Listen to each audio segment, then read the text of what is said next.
बिहार में चुनावी बयान है, सड़क से लेकर के विधानसभा तक बवाल ही बवाल मचा है। किसने क्या कहा दिखाते हैं आपको शब्द बाण में।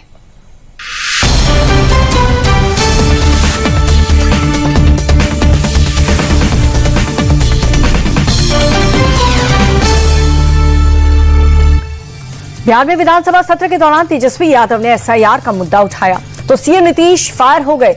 तेजस्वी को तो आड़े हाथ लिया ही, साथ ही साथ पूरी लालू फैमिली पर भी जमकर निशाना साधा।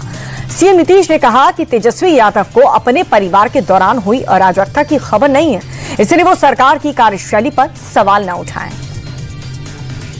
आप बात ही बोल रहा है, अरे काहे के लिए बोल रहे हो?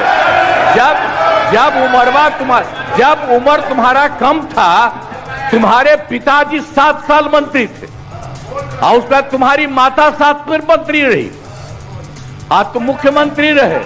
और उसके बाद क्या उस समय की स्थिति है?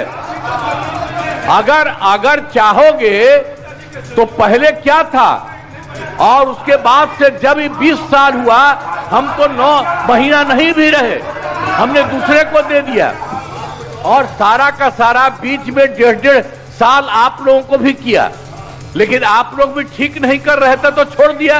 अब हम लोग जो साथ में रहे शुरू से, अब उन्हीं के साथ सब दिन रहेंगे।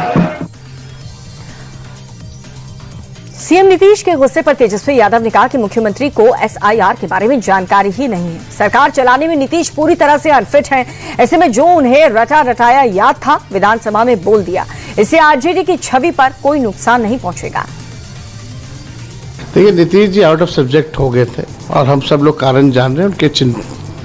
हम लोगों को चिंता है उनकी सेहत में जो गिरावट हो रही है, इस चीज़ को लेकर के तो हमारी पूरी संवेदना है।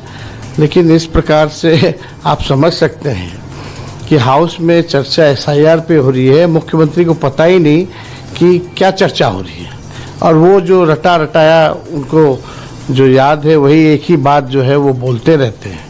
तो आप समझ सकते हैं कि अब बिहार चलाने की स्थिति में नीतीश कुमार जी अब नहीं है और ये स्पष्ट हो गया। हमको नहीं लगता कि माननीय मुख्यमंत्री जी को एसआईआर के बारे में भी पता है कि एसआईआर इलेक्शन कमीशन जो चला रही है, अगर होता तो जरूर इसके बारे में आज जिक्र करता। बवाल यही खत्म नहीं हुआ। इससे पहले आरजेडी के विधायक भाई वीरेंद्र ने सवाल पूछने का टाइम न देने पर नाराजगी जताई थी, लेकिन तरीका बहुत ही ज्यादा गलत था। भाई वीरेंद्र का कहना है कि सदन किसी के पिता की जागीर नहीं है, कोई उन्हें सवाल पूछने से रोक नहीं सकता। सुनिए। मैं अभी भी कहूंगा, मैं अपने बयान पर कायम हूं और मैंने बयान दिया है कि ये सदन किसी की बपौती नहीं है। मैंने कहा कि ये सदन किसी की बपौती नहीं है। ये कौन सा गलत काम बोल दिया मैंने? ये संसदीय भाषा है, असंसदीय भाषा का प्रयोग नहीं किया है। अगर इसको असंसदीय कहते हैं तो मैं उस पर ये करूंगा। कहा जा रहा है क्या? और इस पर इसके बाद जो है मंत्री ने गाली दिया, मां के लगाकर गाली दिया है, पीएचडी मंत्री ने और कई मंत्रियों, जीवेश मिश्रा भी। आप उसका फुटेज निकालिए और तब उस पर बहस होगी। अरे माफी किस बात का? कौन सा गलत काम कर दिया मैंने? सदन किसी की बपौती नहीं है, ये तो मैंने गलत कहा, अभी भी कह रहा हूँ। भाई वीरेंद्र को जवाब देने के लिए डिप्टी सीएम विजय सिन्हा सामने आए। उन्होंने आरजेडी को घेरते हुए कहा कि लालू की पार्टी विधानसभा में गुंडा राज लाना चाहती है, लेकिन 90 के दशक का बिहार नहीं है। भाई वीरेंद्र को अपने बयान के लिए माफी मांगनी पड़ेगी। और उनका एक नेता है भाई वीरेंद्र जी, कहता है ये विधानसभा किसी के बाप का है। इस तरह का उसके जंगल राज के अराजकता सदन के अंदर गुंडा राज स्थापित करना चाहता है। ये भूल गए हैं कि ये 90 का दशक नहीं है।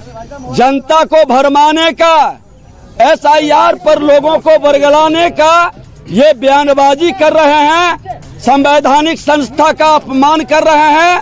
लोकतंत्र में इनको विश्वास नहीं है। मुख्यमंत्री ने तो साफ कहा कि 2 दिन के बाद सदन खत्म होगा, चुनाव में जाइए, जनता मालिक है, जिसको जनता आशीर्वाद देगा आइए। अब बात यूपी की, जहां पर सपा चीफ अखिलेश की मौलानाओं के साथ मीटिंग पर नया सियासी बवाल छिड़ गया है। बीजेपी का कहना है कि समाजवादी लोग नमाजवादी कैरेक्टर में ढलने की जुगत में लगे हुए हैं। डिप्टी सीएम ब्रिजेश पाठक ने साफ कहा कि चुनावी फायदे के लिए धर्म का इस्तेमाल करना ठीक बात नहीं है। देखिए, समाजवादी पार्टी के मुखिया, समाजवादी पार्टी हमेशा संविधान का उल्लंघन करते रहते हैं।